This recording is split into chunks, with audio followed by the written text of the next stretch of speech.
Hello, what's up, guys? DJ Deadman here for another episode of The Dead Speak.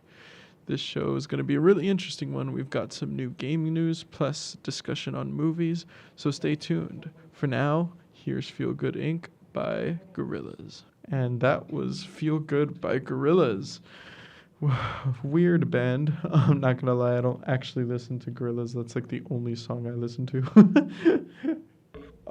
So today we've got an interesting show, and we're gonna start off with some light video game news. And one, well, it's not exactly light because it's Call of Duty. I mean, everyone knows Call of Duty. It's like one of the biggest franchises nowadays. But interestingly enough, after the recent purchase by Microsoft buying out Activision, it's going to be the first time in, I believe they said, a decade that Call of Duty is not going to have a yearly release. And that's kind of a big deal. For those of you watching who may like Call of Duty, it's been on the stagnated end. In other words, a lot of people have been saying these latest releases are pretty bad. So it's going to be interesting to actually see them take their time with this one. The last video game they made was Call of Duty Vanguard, which flopped hard. A lot of people complained about it. A lot of people didn't like it. The zombie mode was pretty trash. So it's going to be interesting. Which brings us to, it's not really news. It's more of a rumor than anything. But supposedly the next Call of Duty is going to be highly focused on the zombie mode. For most of you guys listening here who know of Call of Duty Zombies, it's been a staple since World at War, back in the Xbox 360 and PlayStation 3 days. And it's stayed with the series for quite a bit of time. Even Vanguard, the last release, still had a zombie mode. Of course, it did horrible and was nowhere near the same quality as past video games, but it was still there. Now, would a full Call of Duty game with just zombies be good? I have no idea. That's all I play on Call of Duty, so I would love it as long as it was somewhat decently good. But who knows? We're just going to have to see. This is still a rumor, so it may not necessarily happen. Next up today, well, actually last night, was the release of Elden Ring, the game that was made by the same company who brought to you games like Dark Souls and Bloodborne, some of the hardest video games ever made. Both my roommates actually bought Elden Ring, so I might have to see how good that is by, of course, watching them play. I'm not going to play that thing. It's too hard for me. Last time I played it, I threw a pillow at a wall. Oh, sorry, not a wall, a floor. My roommate was there watching me. It was pretty embarrassing. And here I am saying that I did it live. But yeah, it released. From what I've heard, there's a few issues on the gameplay, few bugs, but nothing game-breaking. Nothing like, a certain game that my roommate convinced me to buy named Cyberpunk. I'm still calling you out on that one. But anyway, we're going to have to see how good that game is. It might be easier than past iterations. I haven't heard of its difficulty yet, but we're going to have to see. All right, so let's get to the main topic that I wanted to talk about for this show, and that's discussing TV shows, specifically remakes / remade sequels. I don't even know what to call them. As most of you may know, there's been a lot of TV shows that have kind of, how do I say, it's almost like a remake, but not really. It's like, it's still a sequel, but they're almost pretty much remaking the original show. The examples that I want to use today are the new iCarly show that was on Paramount. They recently remade How I Met Your Mother, except it's now called How I Met Your Father. They've also remade Fresh Prince of Bel-Air. That one I'm kind of iffy about. I loved the Fresh Prince of Bel-Air. I don't know how you could remake that, to be honest, especially without Will Smith. And yeah, there's just been so many others in the past few years. And it's just going to get bigger and bigger. I think this is something that we need to talk about for like Hollywood in general, because they have this they're going on like this nostalgic train where they just kind of want to not remake shows, but kind of bring in the same energy. You know, iCarly was a surprise hit. It came right after Drake and Josh, and Drake and Josh was like a huge, huge Nickelodeon show at the time of its airing. So no one knew how iCarly was going to be. It was made by the same guy, Dan Schneider, who is a scumbag, by the way. I don't have to go into too much detail, but what? Yeah, yeah. He was a sleazy dude. Okay, that's better. Sleazy dude. I didn't realize what I said was bad, so I guess I apologize for that. But I mean, the dude was suspicious to say the least. If you want to know more information on that, send me a chat or something. I can probably do that on my next segment. But to quickly sum it up, to sum it up very quickly, he basically he did a lot of questionable things with people of questionable ages and took advantage of his position, and I'll leave it at that. I don't think I feel comfortable getting into more details. But anyway, that's kind of off topic. Going back to what I was saying earlier, iCarly was a sleeper hit. Well, not a sleeper hit, but it was a surprise hit. People my age remember that show very fondly. I do too. And they recently kind of made a sequel show. Now that Carly and the gang are older, and by gang, I pretty much just mean Freddie. Unfortunately, the woman who played Sam, Jeanette McCurdy, thank you, decided not to join the gang in this sequel show. But, I mean, it is her choice. But more importantly, it has looked good. I've seen a couple episodes. It's not bad by any means. But it just feels like they're trying too hard to match the energy, if that makes sense.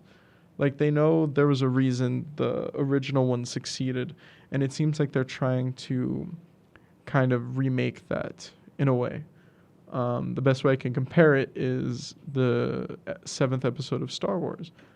That movie was supposed to be like a new, and start a new storyline and whatnot, but it was pretty much just a straight up copy of the original one. And that's kind of what these shows are. How I Met Your Father, it's the same formula, but just swap the genders pretty much, or swap the sex, I guess. And then we also have The Fresh Prince of Bel-Air. I want to talk about this one a lot, actually, because the original Fresh Prince of Bel-Air was like a cultural icon, that show. It had Will Smith. He did amazing in it. It had everything. It had good comedy, good characters, iconic, it has the Carlton dance. Who can forget that one? And, that show, even though it was a sitcom, it was serious when it needed to be. I'll never forget the episode with Will Smith and his father when he came to visit and then had to go again. Like, that was just straight up emotional. And they want to remake it. This one, I've seen the trailer. I could be wrong, but it does straight up look like a remake. It's not like a sequel sort of thing like the iCarly was. It's just a straight up remake. And it's very, very different. The mood isn't even the same, I would say. Like, this is a more gritty sort of, I don't want to say realistic, but it's not like a sitcom anymore. It's a more gritty kind of reimagining of The Fresh Prince of Bel-Air. And it's kind of unfortunate because, I mean, what made the original show was, it was this identity. It had its own identity. And this remake, I appreciate them trying to do their own thing, but then just do your own thing. You don't have to do your own thing, but then just slap the name of something that already exists and then claim it's a new version of that. I'm all for retelling stories whenever they get old, but I don't know, it strikes a wrong chord with me in a way. And I just don't know what their plan is. It's the same thing with like these Disney live action movies. I mean, they're going like one right after another, making a remake after remake.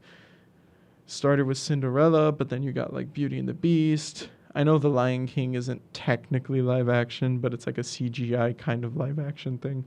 The Jungle Book. most recently was Aladdin and Mulan, and Corella. Well, Corella isn't really a remake. It's like its own story about the villain that's different.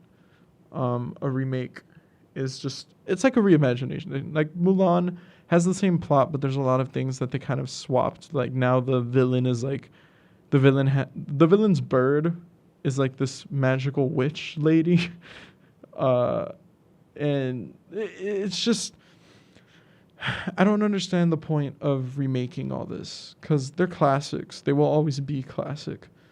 And it just feels like I want original stuff. I want new stories. I don't want to rewatch Aladdin with different actors. I don't want to rewatch Beauty and the Beast. I want to see new stories. I want to see new stuff. And recently they announced that they're doing Snow White and the Seven Dwarfs, another remake. And some people are getting tired of it.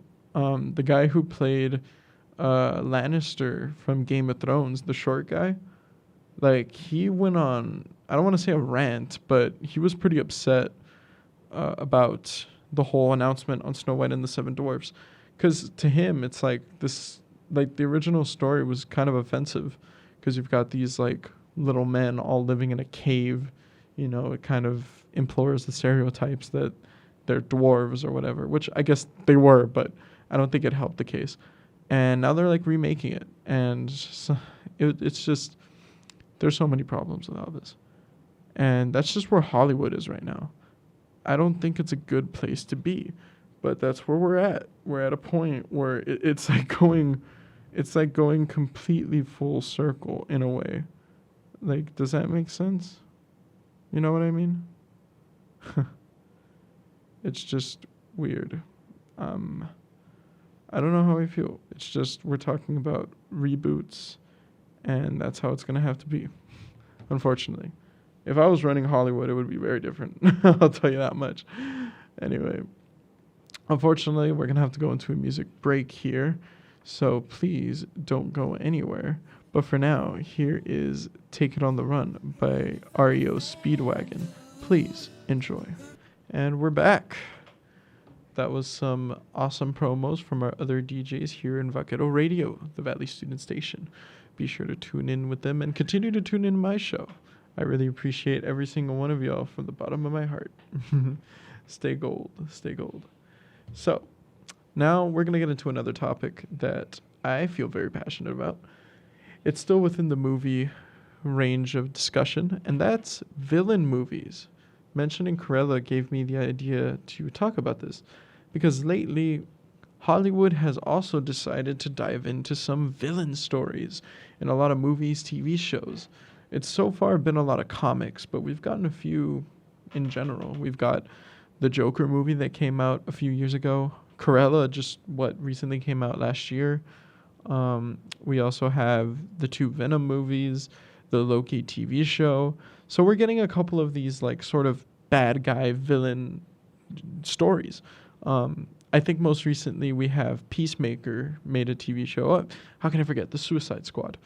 All villain movies. But are they made equally? That's the question here. Because I think there are some that are lacking. Okay, so before we even get into this topic, let's talk about what is a villain. One would be quick to say that a villain is just someone who is evil. That's a very simplistic answer, but others would say it is the obstacle in the hero's way, just as much as a traffic jam would be a villain if the hero needed to get to the bank on time. But I think more accurately, a villain is someone with their own ideals that conflict with the heroes, their own beliefs and desires that conflict against whoever we're meant to root for. So it's interesting to make a villain movie because, well, in a sense, our villain is our hero. Our protagonist is probably the better way to say it. So how can we make a protagonist that we will care about? We don't want to make them completely evil because then we won't care about them. But we also see the perspective. This is where I want to talk about Joker. Joker was a movie that came out a couple years ago. It's pretty old. Well, it's not old, but, it's not exactly new either. And I think that movie was the perfect example of a good villain movie. He did things, unexcusable things, that no normal, sane person would agree with. But it also showed you why he did it. It made you sympathize with his character to see him go through all the stuff that he did. So, does that make him a hero? No, of course not. That guy murdered people. But we understand now why he did it. It doesn't excuse his actions, but we know why he did it. And I think this is how we should do villain movies, if that makes sense. So, sorry, I was reading something, my bad. So, using Joker as a great example, let's talk about these other few villain movies. Let's start with Cruella. That one's a big one because not only does it have Margot Robbie, but it's a Disney movie. Oh, sorry, Emma Stone. My bad. Emma Stone. Shoot, I lost my train of thought. There you go. This movie was very popular because it's a Disney movie, and it's bringing back a classic villain, 101 Dalmatians. I didn't like it. Reason being is I didn't feel like it was a villain movie. Cruella was the hero. She liked dogs, which is completely the opposite of her character from the original movie. So what is going on here? Why are we watching this? I don't feel like I properly saw a villain origin story, nor do I have a reason to like it because she's just the hero. She doesn't show anything that gives us sympathy for her. Well, she does, but not as a villain, as a hero. There's a difference, So what was the point of the movie? I hear that they're thinking of making a sequel, or it might have been announced. I'll have to check. But either way, it just feels redundant and not necessary. But let's go to Venom. Now, Venom is a very famous villain, Marvel villain, Spider-Man villain. He's the complete antithesis for Spider-Man, opposite. He has practically,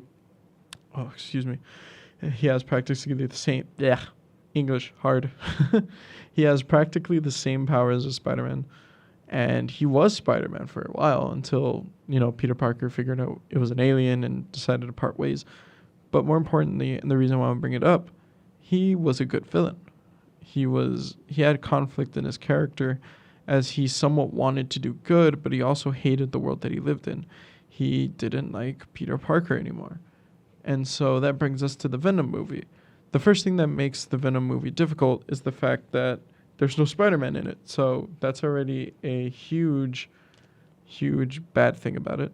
But then now, I don't know whose idea it was to make the movie the way they did, but they essentially made it a buddy cop movie. And that really, really, really bothers me. Like, it's supposed to be a supervillain movie, and we basically got a buddy cop movie with a journalist guy and a weird alien from outer space.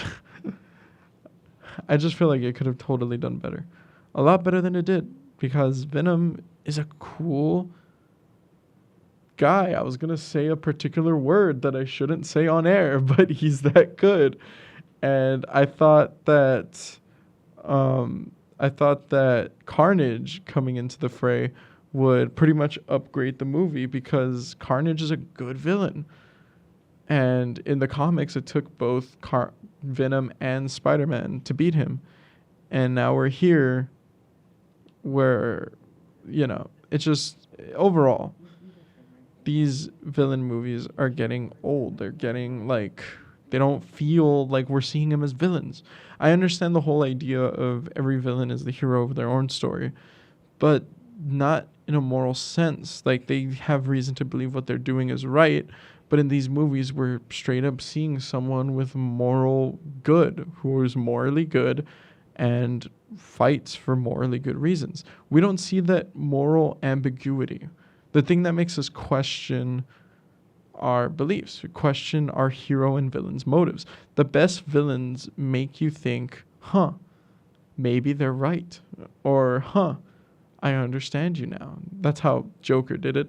But also we get to see that, maybe they were right. Maybe they had a point. But these movies don't really make me feel that. They just make me feel like I'm watching a protagonist a good guy, and that's it. Like, I just feel like they could be so much better. Anyway, I do apologize for my ranting TED talk there, which, first of all, thank you for listening to my TED talk. But more importantly, unfortunately, time goes by fast. So we're already going to have to get to our next music break. So I hope you enjoy Us and Them by Pink Floyd.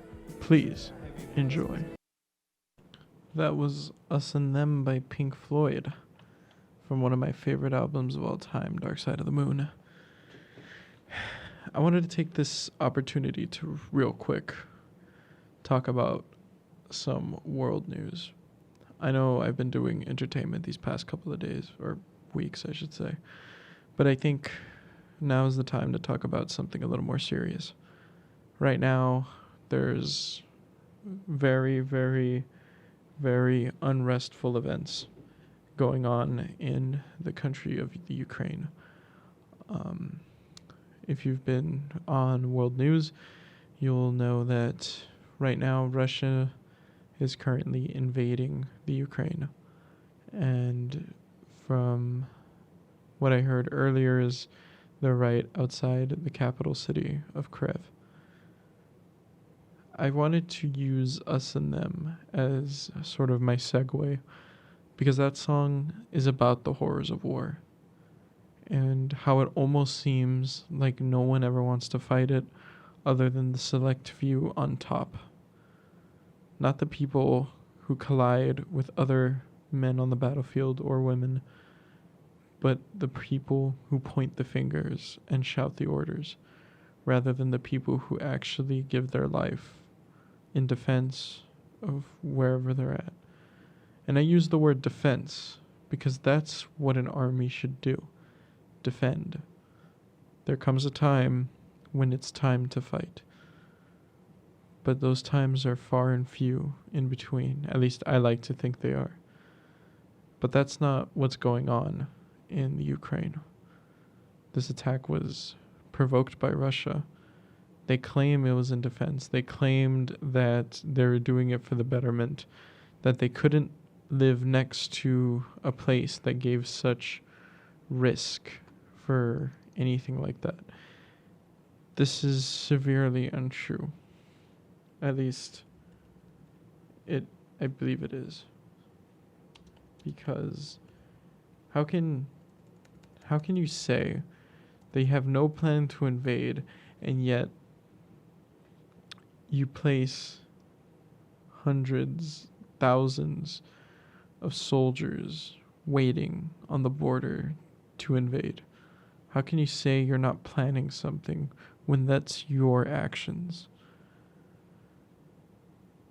I just wanted to take this moment in solidarity because right now I'm having fun on my show, sitting in a recording booth with people listening. I get to play music. I get to live comfortably. But right now, there's an entire country on the edge of their seats praying every single day that they stay safe. What's funny is that this morning I was looking at different news coverage on what's going on, and it's kind of funny because I saw one video where it was this reporter interviewing different people from the Ukraine and how most of them were just confused on why this conflict was going on. That they were saying, some were saying that they were willing to fight for their country. Others, mostly parents, were worried about their future as well as their kids' future. And so many people were just saying so many different things. And then I see another video where they're interviewing people in Russia, citizens. And a lot of them were in disgust of their leaders' actions. And I saw a third video, which I thought was funny. Just let me explain. This third video was interviewing Ukrainian people. Well, specifically the leader of defense, I believe. I could be wrong, but it was someone important. It was someone up there. And when they were being interviewed, they said to the reporter as well as whoever was watching to don't believe in the Russians who say they don't want war, that they are not only a part of it, but they allowed it to happen, or something along those lines. And it's so funny because I saw the video where Russian people were saying they didn't want war. Right now, all that's happening against Russia as a country are sanctions from NATO countries. And while that hurts, I have a feeling it only hurts the people of Russia. Putin is still invading. It hasn't deterred him. Who knows what will happen after? I just want to take this moment real quick to just be in silence for solidarity. I'm going to pray that the people of Ukraine stay safe, and hopefully peace will be brought back to the region. I know this is super out of character, but I just thought I should say something about that. So let's give a couple of seconds, just a couple of seconds of silence.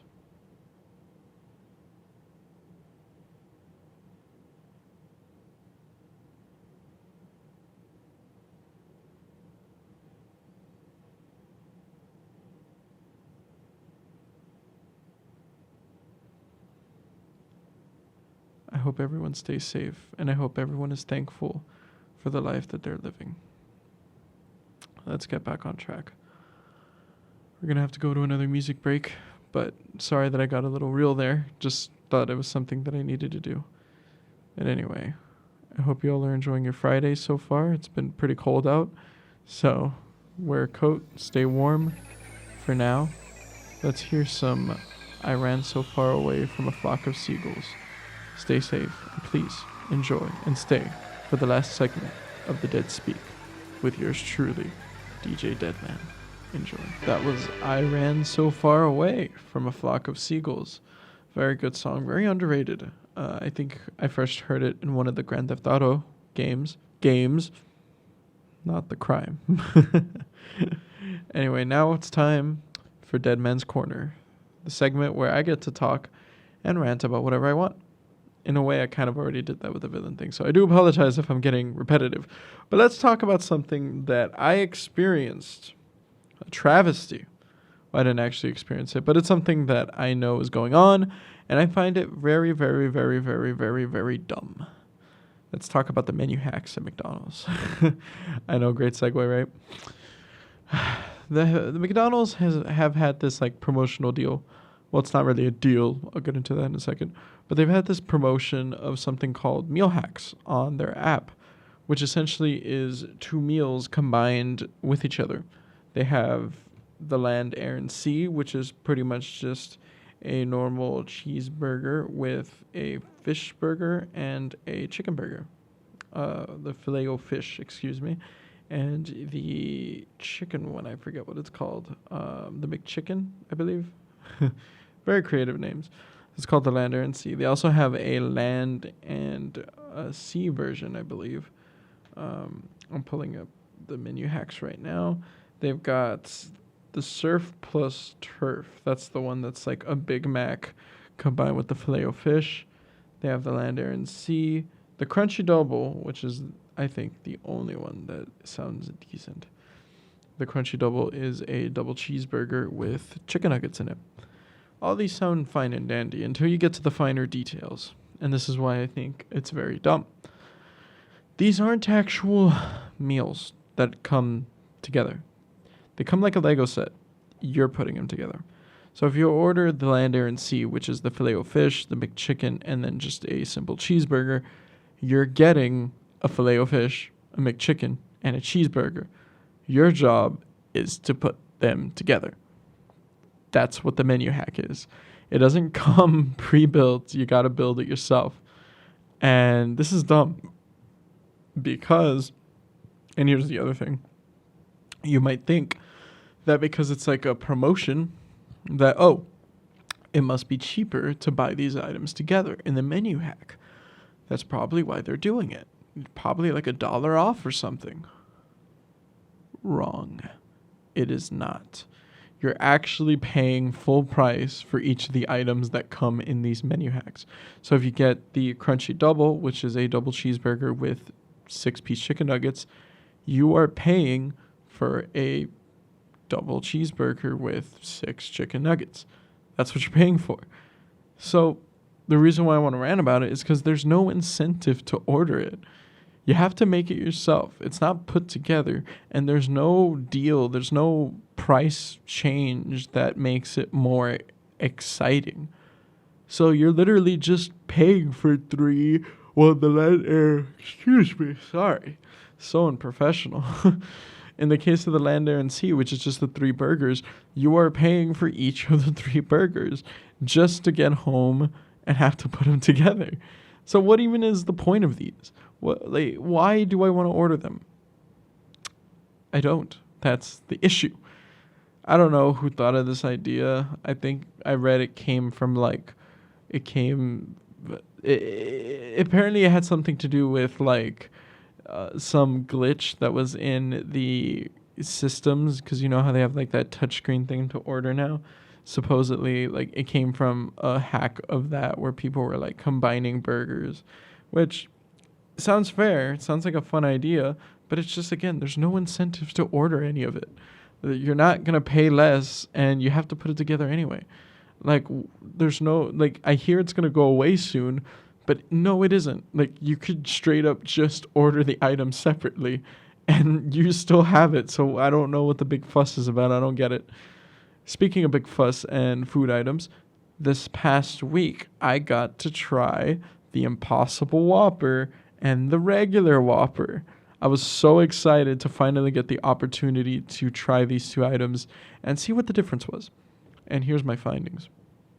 They both taste like Whoppers. I'm sorry. They do taste like Whoppers. The Impossible one, first of all, just by looking at the quote-unquote meats of both Whopper and Impossible Whopper, you can tell which one's the real one, which one isn't.